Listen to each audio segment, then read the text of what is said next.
ለስድብ ነው ማለት ነው። እንደው በጎቹ ምናምን ተላለይ አንቺ ደግሞ አህያ ትሆኚ እንዳማራጭ። በነገራችን ላይ አንድ ሰው ወዶ ፈቅዶ ነው የሚሰጠው።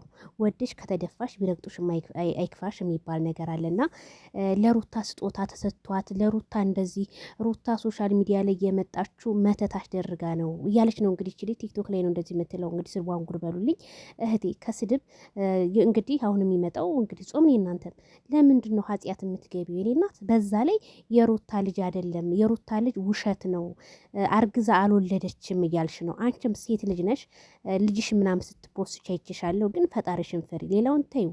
ይሄ ሌሎቹ ቲክቶክ ላይ የሚያናዱሽን ትተሻቸውና ትክክልን አንቺ ወደ ራስሽ መንገድ ተመለሽ የኔ እናት። በስድብ ማንንም ሰው አይቀየርም። ዛሬ እንሙት ነገ እንሙት አናውቀውም። ግን ለምን ይሄንን ያህል ስግጥ ያለ ስድብ? በዛ ላይ ሜላትን የሆነች ከአረብ ሀገር መጥቼ ነው ብላ ሜላት ይዛ መታለች እና ለምን ሩታ አልተቀበለችሽም? አንቺ የሩታ በግ አይደለሽም ወይ?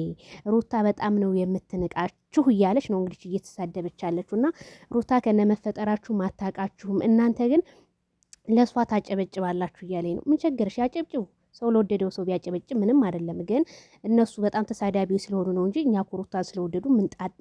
እኔ ራሱ አልጠላቸውም። ግን እምጠላቸው ለምን ታውቂያለሽ? ሩታን የወደዱ መስለው ሩታን ለሚያሰድቡ ሰዎች እኔ እጠላቸዋለሁ። ግን አንቺ ግን በዚህ መልኩ የሰው ሊከፍ ዝቅ አድርገሽ መሳደብ ግን በጣም ነው። ምን ታርግሽ ሩታ? ተያት በቃ ተፋቻት።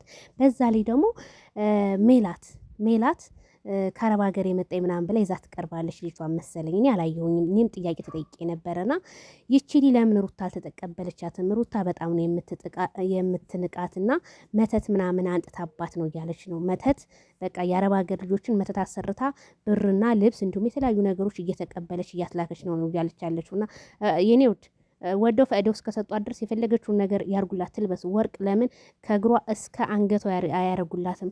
ከነ ጸጉሯ ለምን ያደርጉላትም? አንቺ ምን ቸገረሽ? የቅናት መንፈስ የተወጋ ይሁን የኔ እናትዬ።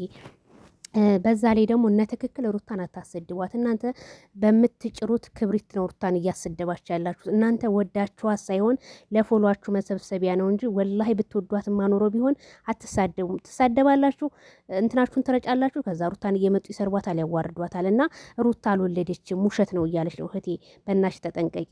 ደግሞ ሩታ ሶሻል ሚዲያ ላይ ልጇን ብታመጣው ምን ችግር አለ? ለምን አመጣችሁ ብለሽ ነው ይውርጅብኝ የምወርጅባት? እሷ ለወለደችው አንቺ ምን አንገበገብሽ? ደግሞ ውሸት ነው። ኧረ ተይ ይድረስ ለዚች ለልጅ